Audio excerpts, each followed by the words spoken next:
ndiye ndo manaka naye wa minone na simu. Hello. Si ni vizuri kuongea lugha zote. Ndiye asia hii. Nendo manaka naye wa mina na simu. Gaitari simet. Tomo. Tunashukuru Bwana, ni wakati mzuri. Wakati tumekuwa kwa session ya mbele, tumejipata amefika. Karibu nianze kufunza lakini amefika.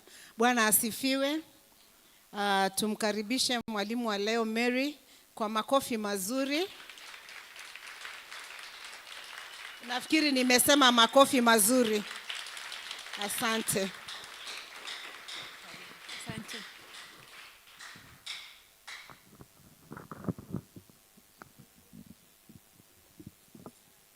I hope it doesn't fall. Karibuni sana. So we'll do a couple of minutes and then nita create time ya questions. Sawa sawa? Yes. So, when we were growing up, I grew up in Kona, around Upper Kona. So you know Cornerstone used to be across the road. It's across the road, Upper. So our church used to be hapo Kona stage. After the Total petrol station, that's where our church used to be. So we used to hang out.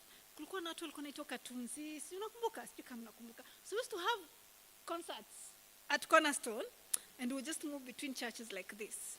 So it actually feels like we are home, just being here again in Cornerstone. So I am truly grateful for this chance. Thank you so much for having me and for your trust on me to do this. Sawa sawa, unajua wengi wetu wenyu ni kama mama zangu, si ndio? So I am honored that we can do this together. So, can we see this? It's called the cycle of violence. No, oh, sorry. So we want to see how can we break free. This is my right side. Can this thing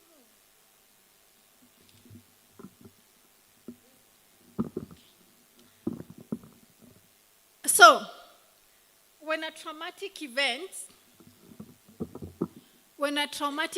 happens, so the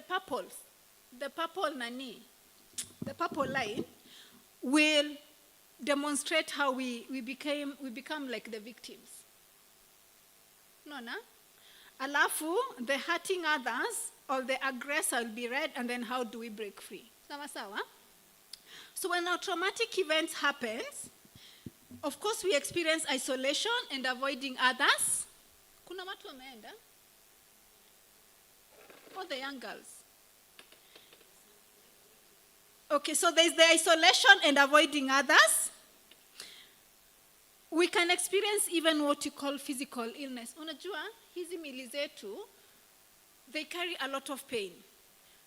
The body never forgets when you go through trauma. The mind actually can forget, but the body never forgets. And some of us even experience physical illness. Unajua ugonjwa nyingi ambazo tunapitia, it's because of the stresses that we carry so much in our lives. It's because of the traumas that we experience so much in our lives. Unajua kama siku hizi, you've seen how many young people are experiencing diabetes. Where is diabetes coming from in a 18-year-old, 20-something-year-old, hypertensions, and even eventual heart attacks for young people. Because we are carrying so much weight and heaviness in our body. We call them psychosomatic conditions. So physical illness, self-harming, substance and alcohol abuse, getting into places of low moodness, self-blame, anger towards self and others, suicidal thoughts, shame and feeling voiceless, loss of faith, thoughts of revenge. So here we are the victim. I am the problem. I am to blame. It happened to me. I am the victim, so I act in. Self-hurting me. It then moves to hurting others, where we become, now the victim becomes the aggressor. In this case, mom is always punishing children for no apparent reason. Dad is always coming and screaming in the house, hata saa zile hamjapatana na yeye. Normalizing fightings and beatings. Widespread use of insult and verbal abuse. Remember we talked about the fight. Prevalence of rape culture, increase in domestic violence, rising marriages disintegration, denial of rights, war and conflict develops the us versus them. Revenge and killing, justification of the use of violence. This is when we become now the aggressor, acting out. The pain is so much in me that now I'm starting to push it outside to someone else or to other people, to my beloved. I am hurting others. I have moved from being a victim to an aggressor. So how do we break free from all this? Number one, we want to start finding or creating safety. How do we create safety? Finding safety, breaking free, and choosing life. Remember when I talked about the building relationships? Alafu the cup that I demonstrated. Venye tunaweza zimba zile mashimo, si ndio? By us asking us, what is right with us? When you even think about the Cornerstone community, what is right about this church? That can become a safe space for the people that we call community. What is good about this place that we are sitting in the here and the now? What is good with me that I can't be able to create safe space for me? So we are creating safety. Me as Mary, me as Rose, me as Flo. What is good with me today? Is it because I'm a prayerful woman or man? Is it because I can fast? Is it because I can sing? What is good in me that I can use to even hold space for me?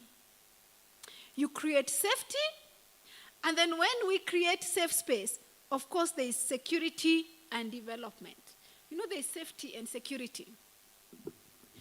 Safety is mostly in us, and the security is hapa nje, si ndio? So we start developing security.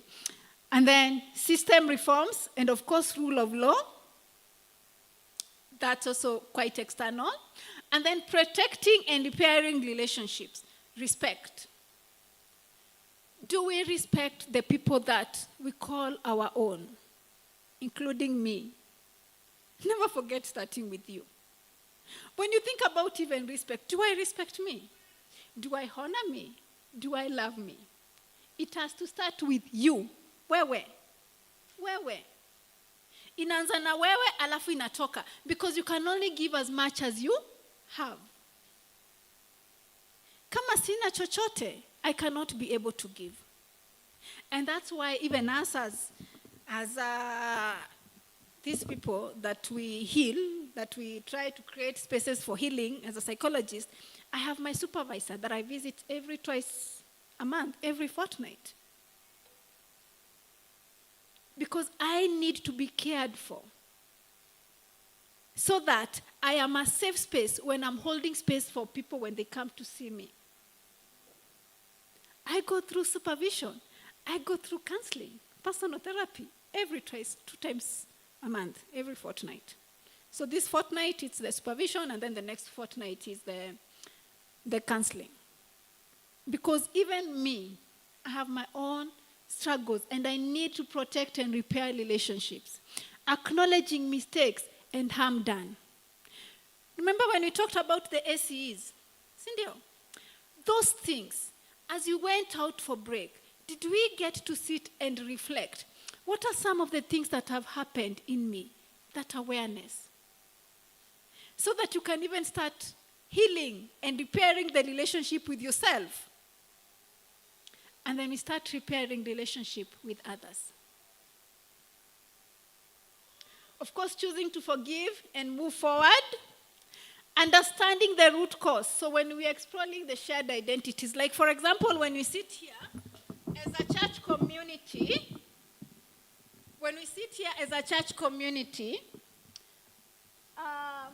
who is that? The shared identities. What are our shared identities as a congregation or as a church community?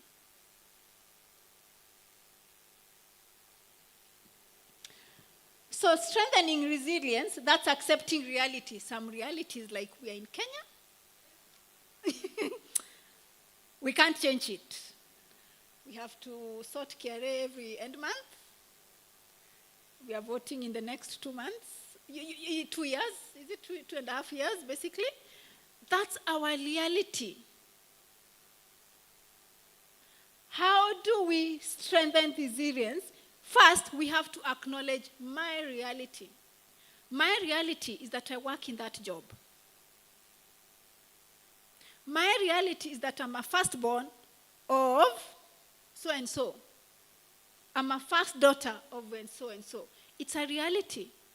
So once we accept even that reality, we can even be able to heal from some of the things that keep coming and pushing us into pain situations. Sharing and storytelling. Storytelling is very powerful. Our stories. Think about our grandparents and our grandmothers, especially our grandparents. Unajua wala wazee jioni ilikuwa inafika alafu anaenda na kama mahali paka joint, si ndio? Alafu kulikuwa na ile game walikuwa wanachezanga. Well, I wasn't there, but I've seen photos. But there's a way they used to play games. Our mothers used to do our own hairs. Our aunties used to take care of us as girls growing up. Sasa ni auntie mgani anashughulikia nieces wake? You know, and as we sat down, we used to have stories. Do you know many, is it the millennials or the Gen Z? They don't have stories. But what do you call the after millennials? They're called the what? No, after the before millennials. The Gen X. Unajua Gen X have a lot of stories. Because their grandparents shared stories with them. You remember that? Unakumbuka those people that are above us. You know, you have a lot of stories because you sat with your grandparents. And if your grandparents and your aunties walikuwa na share stories na nyinyi za kitambo, whether they were true stories or not true stories, but they shared stories, and those stories have an impact in your lives. Aya, nani Gen Z ako na story hapa aliambiwa kina Sungula alifanya nini? Like we will do in a story here. I'm going to tell us to give story. You get what I mean? Stories are very powerful. They remind us of where we come from. Because we are forgetting where we came from. And it is not good. Do not be cheated. It is not good that we are forgetting where we are coming from. We want to remember where are we coming from. And how do we remember where we are coming from? It is through storytelling and sharing. And that's how we strengthen resilience. Because tukianza kuongea story ya Sungura na nani, we remember how that Kasungura did things. We start seeing ourselves in that. And like, yeah, I can actually make through this. Sharing of resources. Okay, squeezy weddings nafanyikanga kuanzia 4 mpaka 6. But you remember those times how weddings were everything. How we used to do things together and sharing our own resources. During harvesting, how we used to harvest together. Not, when I use the word we, do not mistake. We're collective, right? But that's what we did. During the gathering in our different communities, the Kikuyu, the Luos, the Luyas, what we do during circumcision, and how we honored sharing resources. Because that breaks loneliness and that feeling of being alone. All of us have needs. All of us, trust you me. Hakuna mtu hawezi omba chumvi. And all of us have something to give. So going back to sharing our own resources. Not only sitting in Java and buying each other coffee. We can sit in a Kibandaski and buy each other tea, and we enjoy the beauty of that. Inviting each other back to our homes. Opening again our doors, of course with caution because of security reasons. But how beautiful would it be? Still encouraging our children to hang out together and intentionally creating moments for them to pray together. Coming together as a community to pray. Or sing those beautiful songs like we did in the morning when we sang the Kikuyu song. It feels home.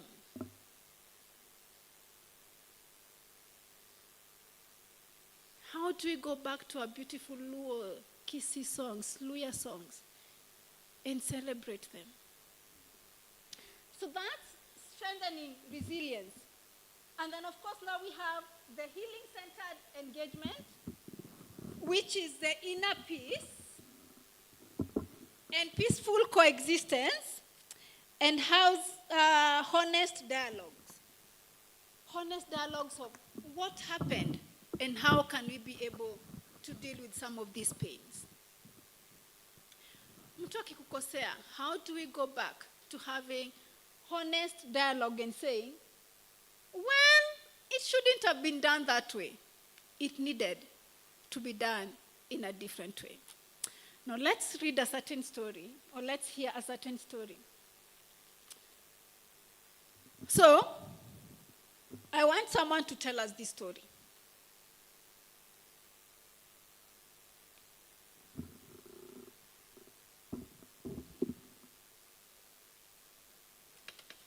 Someone tell us this story. Unaona nyinyi wote? Nani atatupatia hii story?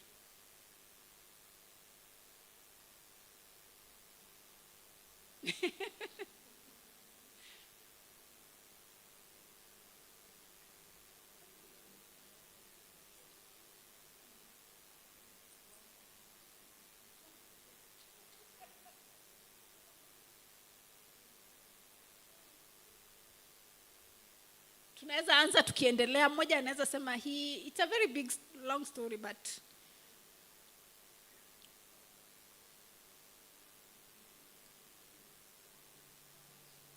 kuna handshake.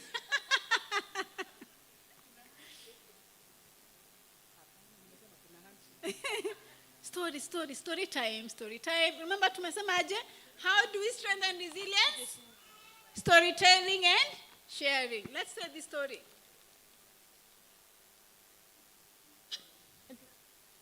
Okay, nianze alafu moja endelee. Once upon a time there lived a what? A giraffe and a monkey. The monkey loved telling stories. And the giraffe was listening very keenly. They were just agreeing to do a one-time thing. Turudi kwa forest. Kwa forest. Aki? Make sure everyone is seeing. Can we all see now? And I believe the monkey is telling the giraffe that you can go into that river and maybe the water will reach your knees, or you can even go right inside, but the water reached the knees of the giraffe. And then the monkey is still talking, and Mama Bobo wants to continue.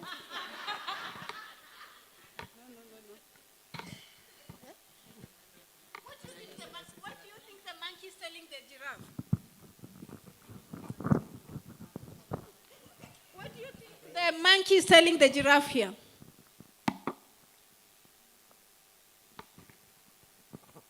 Ati hebu ingia kwa hii maji uone kama unaweza zama.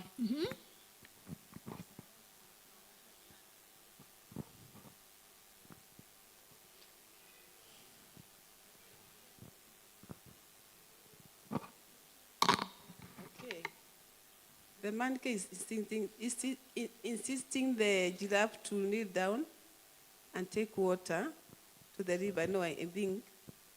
And I think the monkey is trying to be very friendly, helpful, as we can be helpful to each other.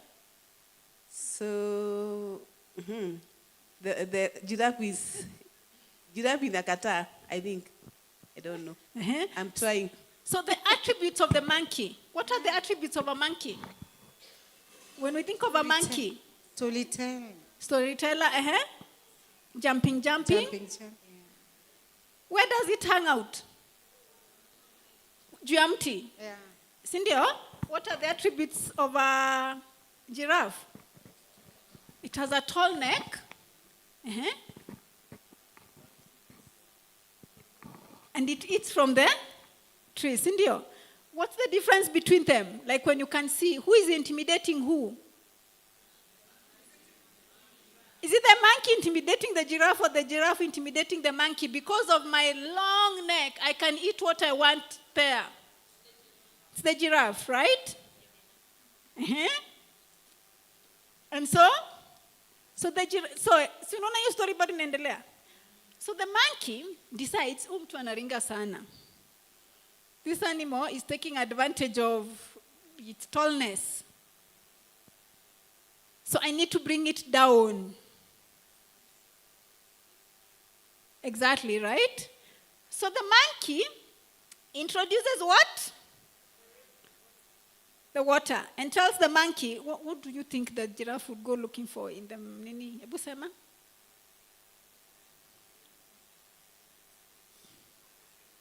Giraffe doesn't feed from the ground, Cindy. Drinking water. Giraffe is a big animal. So in this case, giraffe is the king. Here. Cindy. And telling the monkey, oh, go and do this, get me that. Can you get me that apple? I need to bring it. Get me that apple. Where it can't reach, he tells the monkey, go up, get me that branch so that I can feed from. See, so the giraffe is being bully. So the monkey decides, I am going to teach you a lesson. So this particular time, the giraffe is telling the monkey, I need you to get something. And so the monkey says, I want to take you somewhere. And then it goes and tells the giraffe, you know, there's another giraffe somewhere. This giraffe is the one that has been giving me instructions. And all the apples are finished. All the fruits, all the branches, all the nice leaves, they're all finished. So where does the monkey take the giraffe? To the water, because it has told the giraffe, the king, the giraffe king, is in the water. And then gets there and wants to do what? To sink there.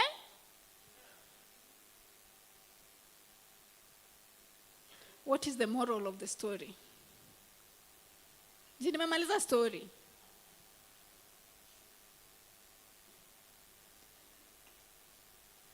People in the justice system, there are two types of justice.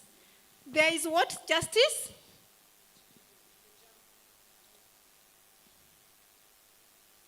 There's the jungle justice, then there's what? There are two. These are the same. You know that justice where we want to revenge without forgiveness. We're going back to our cycle of violence and how to break free. How are we breaking free? Respect, acknowledging mistakes and harm done, choosing to forgive and move forward. How are we protecting and repairing relationship? Are we seeking justice like the monkey is seeking justice? Through revenge or through drowning? How do we understand the root cause? How do we create equality? How do we strengthen resilience and accept reality that the monkey will only feed from top? How do we ensure inner peace and peaceful coexistence?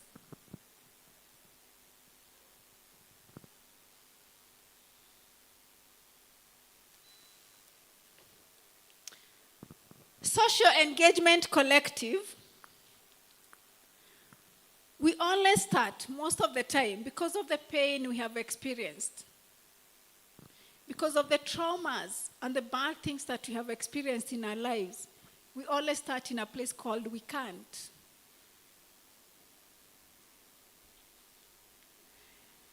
We can't is a collapse. Remember fight, flight, freeze, submit? Submit. Seeking safety via disconnection. We say them. Isolation, keeping away. Because we are in moments of we can't. I can't do it. I can't move. I can't get there. I am not enough. I can't. What are you telling me? I can't. Come and sing. Come and lead worship. No, I can't. Go to school. No, I can't. We always start here. Loss. Now, for us to get to moments of healing, we must get into a place that I am hurting. I am not in good space. I have been left. I have experienced pain. It is too much for me to handle. I am in crisis. A moment of acknowledging who I am, what happened to me, and what is good with me. And the moment we get into a moment of what is good with me, we support each other to enlarge the containment so that in moments of distress, that container is able to hold and still protect us. It's the container that we want to enlarge. And that's why we're getting into moments of we must. See, that's what we are saying in this country. We must change policies. We must advocate for good leadership. We must advocate for equal distribution of resources. We must. We must get into a place of healing. I must get into a place of healing, coming into those moments of acknowledging.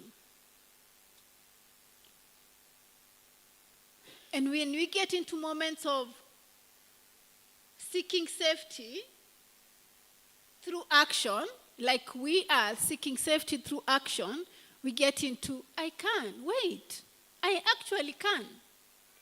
Because when we get into moments of healing, when we are healed, then I realize I actually can.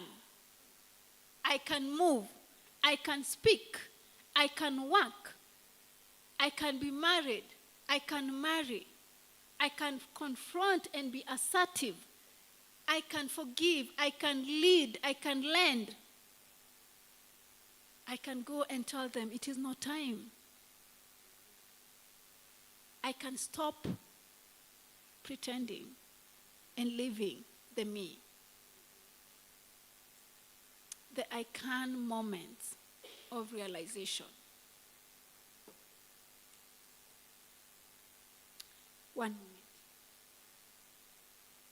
Hi, mommy. You have fun. Hi.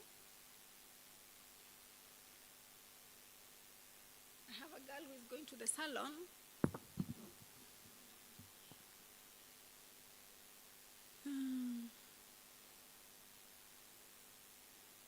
Just give me 2 minutes.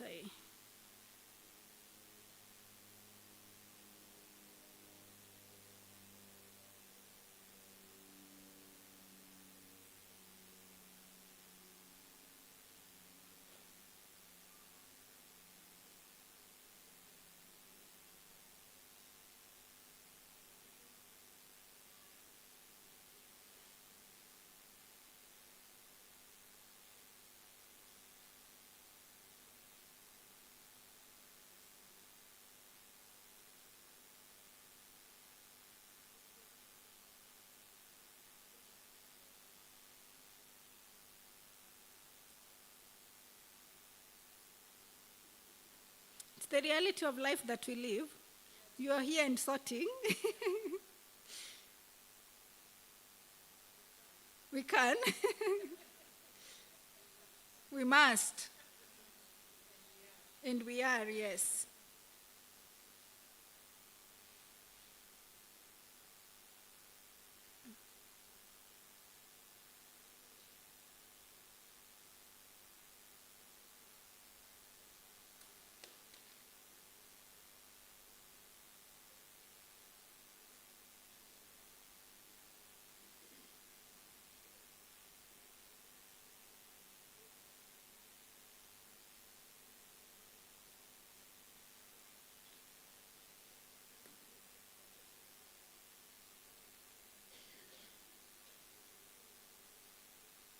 Hi, Mommy. I have bought.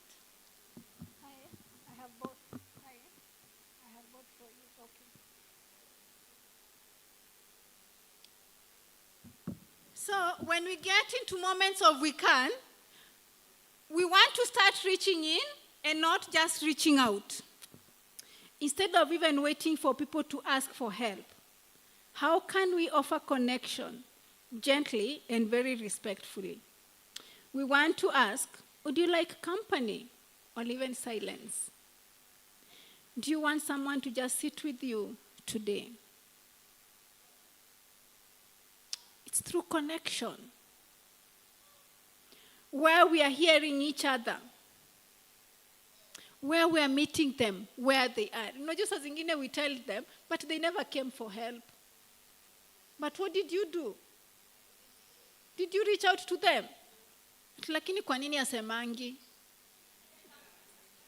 You know, mbona asemangi? Siendi akujangi church. But what have we done? Have we followed up? And, you know, what examples are we setting for our Gen Zs when it comes to the church? Is church a safe space now for our people? The universal church, I don't mean like Cornerstone, but is church a safe space? Ya ukweli. Is it a safe space? Are you sure? It's no longer a safe space like how you found it. You found it more safer. I found it more safer. But many of us now, many of our younger people, many of our children are not finding it safer. They're actually finding it more rough. They're finding it more judgmental than even God himself. So how can we be able to get into that place of the we can as a community? How are we creating the social engagement with everyone around us?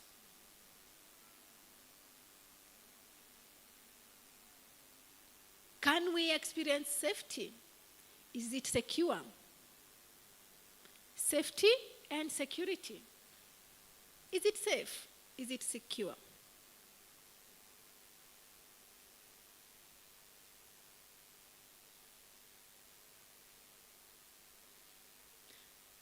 That place of not only waiting, but us checking on us. How do you even check on yourself? Let's start from there. Have you ever thought of checking on you? It's true. Like, can you check on you? Am I actually here? Including checking of, is this body actually mine? Like, can I feel my legs? Can I feel my toes? Can I feel my back? How many of us even notice they take showers and baths? Ama tunaingianga, shh, shh. How many of us actually notice they eat? Especially with the era of the phones. Tunaendanga pale kudisha alafu nakula kwa simu.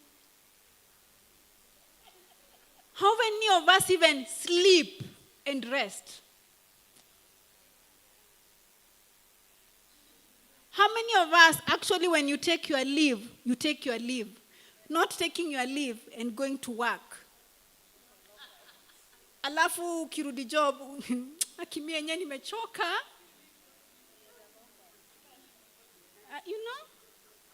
do you check on you? Do you watch over you? How do men treat themselves? How do men take care of themselves?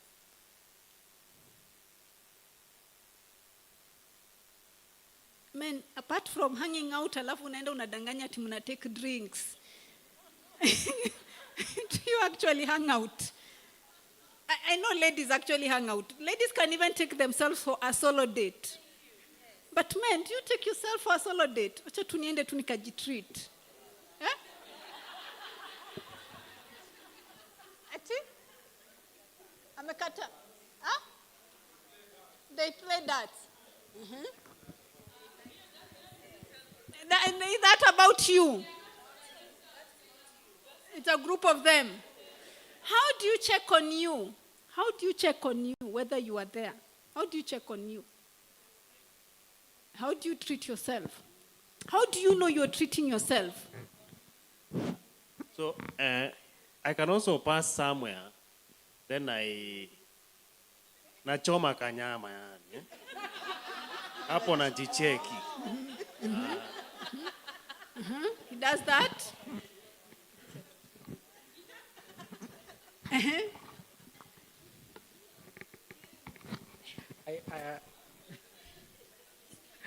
I think there is a conditioning. We have been conditioned to feel guilty. Men, no, even when you are working, we have been conditioned to feel when you take care of yourself, it's like you're neglecting your family. True.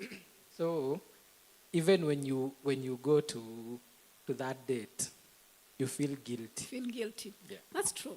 How many of us pay ourselves for the work I have done the whole month? Even women. Do you pay yourself? Treating ourselves. How many men here go for massage on their own volition?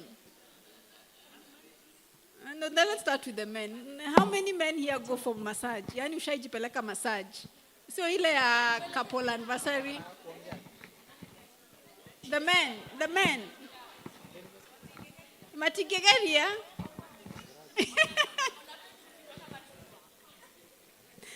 How many women go out for massage, pedi? We all do, right? Many of us do. Someone has said that utajipeleka massage uende nyumbani wapi?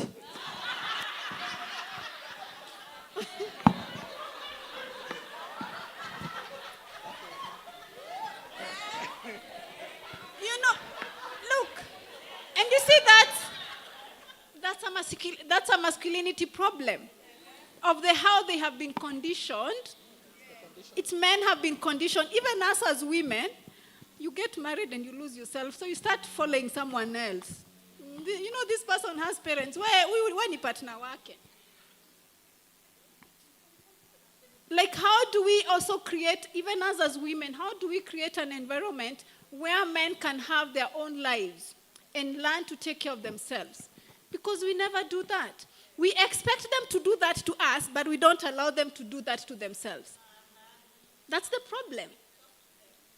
To the women who are questioning, umetoka massage kwa nini? Yes, why not? Why are you questioning? No, just let them be. Let them be. Let them be. Because I love massage, but because of my back problem, I don't just go in for massage. But the person I live with,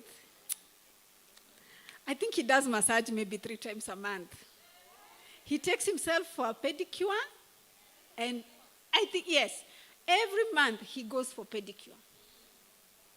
Every month. Massage, utasikia tu nimepitia town naenda massage. He does it. He even have this person that calls him, mbona this time uja come? How, and you see, that's what I mean. Not necessarily waiting, but allowing them to even go. Creating a safe space, even for these people to feel that they can be them.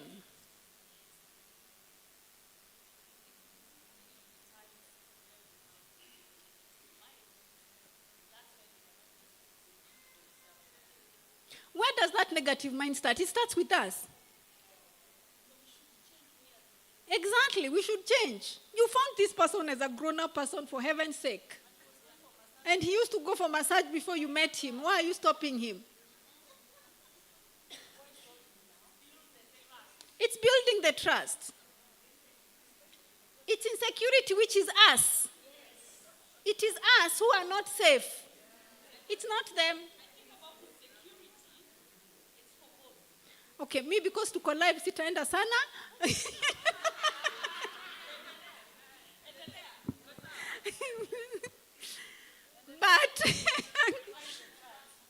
But we need to learn to create safety and to change the system. It has to change with us. Let's perceive and create, because if we want to take care of our men and to live with them longer, 2 years ago, we're in